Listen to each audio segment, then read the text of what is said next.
Producers അസോസിയേഷനും ഫെഫ്കയും തമ്മിലുള്ള തർക്കത്തെ തുടർന്ന് മലയാള സിനിമകളുടെ ചിത്രീകരണം മൂന്നാം ദിവസവും സ്തംഭനത്തിൽ. നിർമ്മാതാക്കളുമായുള്ള സഹകരണം ചർച്ച ചെയ്യുന്നതിനായി സാങ്കേതിക പ്രവർത്തകരുടെ സംഘടനയായ മാക്ട നാളെ യോഗം വിളിച്ചു. മാക്ടയോട് സഹകരിക്കാൻ പ്രൊഡ്യൂസേഴ്സ് അസോസിയേഷനും സന്നദ്ധമാണെന്നാണ് സൂചന. മാക്ടയോട് സഹകരിക്കാനുള്ള സന്നദ്ധത പ്രൊഡ്യൂസേഴ്സ് അസോസിയേഷൻ വ്യക്തമാക്കിയ സാഹചര്യത്തിലാണ് വിഷയം ചർച്ച ചെയ്യാനുള്ള അടിയന്തര യോഗം മാക്ട വിളിച്ചു ചേർത്തിരിക്കുന്നത്.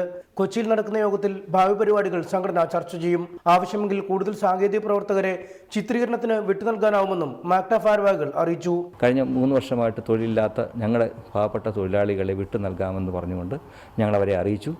നാളെ ഔദ്യോഗികമായിട്ട് ഞങ്ങളുടെ ഒരു കമ്മിറ്റി കൂടിയിട്ട് അതിൻ്റെ ഒരു തീരുമാനമെടുത്തിട്ട് അതിന് പ്രൊഡ്യൂസേഴ്സ് അസോസിയേഷനെ അറിയിക്കും. അതേസമയം നിർമ്മാതാക്കളുടെ സമരം സിനിമകളുടെ ചിത്രീകരണത്തെ ബാധിച്ചിട്ടില്ലെന്നാണ് ഫെഫ്കയുടെ വാദം. രഞ്ജിത്ത് സംവിധാനം ചെയ്യുന്ന ലീലയുടെ ചിത്രീകരണം കോഴിക്കോട് ആരംഭിച്ചു.